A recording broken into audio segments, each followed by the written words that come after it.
नमस्कार दोस्तों, आपका हमारे YouTube चैनल पर स्वागत है। दोस्तों, जय श्री कृष्णा। अगर आप हमारे चैनल पर नए हैं तो वीडियो को अंत तक जरूर देखना और कहानी को पूरा सुनना। बेल आइकॉन को जरूर दबाना ताकि आप तक हमारे सारे नोटिफिकेशन पहुंच सके। और दोस्तों, सब्सक्राइब करना, क्योंकि आपका एक भी सब्सक्राइब हमारे लिए बहुत मायने रखता है। दोस्तों, आज हम आपके लिए एक बहुत ही प्यारी, ज्ञानवर्धक और प्रेरणादायक कहानी लेकर आए हैं। आइए कहानी शुरू करते हैं। श्रद्धा और विश्वास के स्वरूप श्री पार्वती जी और भगवान श्री शंकर जी की मैं वंदना करता हूँ, जिनके बिना सिद्ध जन अपने अंतःकरण में स्थित भगवान को नहीं देख सकते। गंगा स्नान से पापों का नाश होना बताया गया है, परंतु जो नित्य गंगा स्नान करने वाले लोग हैं वे भी पापों में प्रवृत्त देखे जाते हैं। एक बार की बात है, शिवजी महाराज पार्वती जी के साथ हरिद्वार में घूम रहे थे।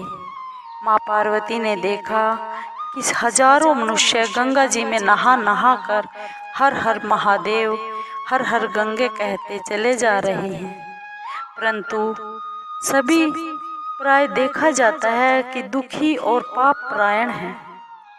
माँ पार्वती जी ने बहुत ही आश्चर्य से भगवान शिव से पूछा कि हे देव, गंगा जी में इतनी बार स्नान करने पर भी इनके पाप और दुखों का नाश क्यों नहीं होता?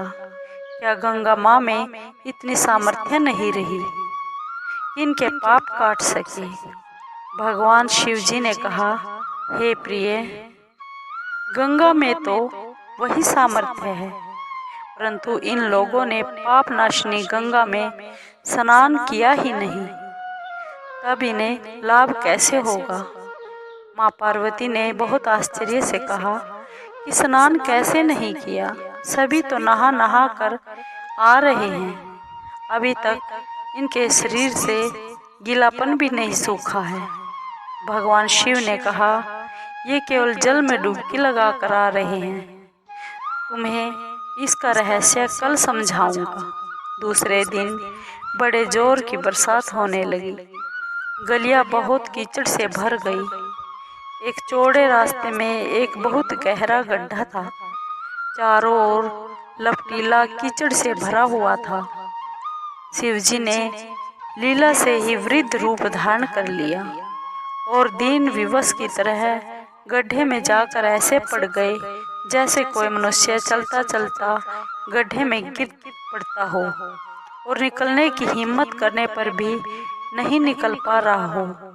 माँ पार्वती को उन्होंने समझाकर उस गड्ढे के पास बैठा दिया कि देखो, तुम लोगों को सुना सुना कर यूं पुकारती रहो कि मेरे वृद्ध पति को अचानक गड्ढे में गिर पड़े हैं। कोई पुण्यात्मा इन्हें निकाल कर इनके प्राण बचा सकता है और मुझ असहाय की सहायता कर सकता है। भगवान शिव ने यह और समझा दिया कि जब कोई गड्ढे में से मुझे निकालने को तैयार हो तब इतना और कह देना कि देखो भाई, मेरे पति सर्वथा निष्पाप हैं, इन्हें वही छुए जो स्वयं पापी ना हो, यानी कि निष्पाप ना हो। यदि आप पापी हैं, निष्पाप हैं, तो इनको हाथ लगाइए नहीं। माँ पार्वती ने कहा से बोला कि अगर आप निष्पाप हो तो इनको, मेरे पतिदेव को हाथ लगाइए, नहीं तो आप हाथ लगाते ही भस्म हो जाएंगे।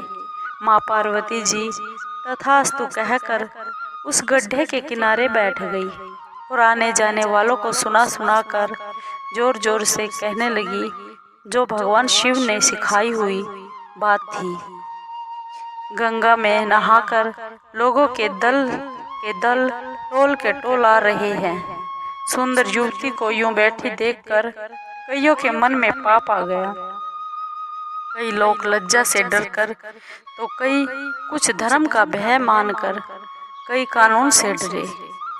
कुछ लोगों ने तो माँ पार्वती जी को यह भी सुना दिया कि मरने दे बूढ़े को, क्यों उसके लिए रोती हो। आगे और कुछ दयालु सच्चरित्र पुरुष थे, उन्होंने करुणावश हो उस युवती के पास के पति को निकालना चाहा, परंतु माँ पार्वती के वे वचन सुनकर वे भी रुक गए कि कोई पापी ना हो वही हाथ लगाए।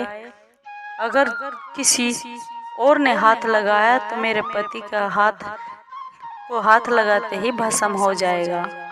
जब उन्होंने ये सुना और सोचा कि हम गंगा में नहा कर आए हैं तो क्या हुआ, पापी तो हैं ही, कहीं होम करते हाथ ना जल जाए। बूढ़े को निकालने जाकर इस स्त्री के कथनानुसार हम स्वयं भी भस्म ना हो जाए, किसी का साहस ही नहीं हुआ। हजारों सैकड़ों लोगों ने पूछा और चले गए। शाम हो गई। भगवान शिव ने कहा, पार्वती देखा आया कोई गंगा में नहाने वाला। थोड़ी देर बाद एक जवान हाथ में लोटा लेकर हर हर करता हुआ पार्वती माँ के पास से निकला। माँ पार्वती ने उसे भी वही बात कही। उस युवक का हृदय करुणा से भर गया। उसने भगवान शिव को निकालने की तैयारी की। माँ पार्वती ने रोक कर कहा, भाई यदि तुम निष्पाप हो तो मेरे पति को हाथ लगाना, नहीं तो आप छूते ही जल जाओगे। उसने उसी समय बिना किसी संकोच के, बिना किसी भय के दृढ़ निश्चय के साथ माँ पार्वती से कहा, हे माँ, मेरे निष्पाप होने में तुझे संदेह क्यों होता है? क्या आप देखती नहीं मैं अभी गंगा स्नान करके आया हूँ। भला गंगा में गोता लगाने के बाद भी कभी कोई पाप रहते हैं? तेरे पति को निकालता हूँ। युवक ने हाथ लपकाकर बूढ़े को ऊपर उठा लिया। माँ पार्वती और शिव ने उसे अधिकारी समझकर अपना असली रूप प्रकट कर उसे दर्शन देकर धन्य कर दिया। भगवान शिव ने माँ पार्वती से कहा कि इतने लोगों में से इस एक ने ही गंगा स्नान किया है। इस कहानी के अनुसार जो लोग बिना श्रद्धा और विश्वास के केवल अभिमान के लिए ही गंगा स्नान करते हैं, उन्हें वास्तविक फल नहीं मिलता। परंतु इसका मतलब ये नहीं कि गंगा स्नान व्यर्थ जाता है। विश्वास के साथ ही किए हुए गंगा स्नान का फल मिलता है, वास्तविक फल। भगवान शिव बोले, हे पार्वती, मैं आपसे भली भांति निश्चित किया हुआ सिद्धांत कहता हूँ। मेरे वचन मिथ्या नहीं है, झूठे नहीं है। जो मनुष्य भगवान श्री हरि का भजन करते हैं वे अत्यंत ही दुस्तर संसार में इस सागर को सहज में ही पार कर जाते हैं।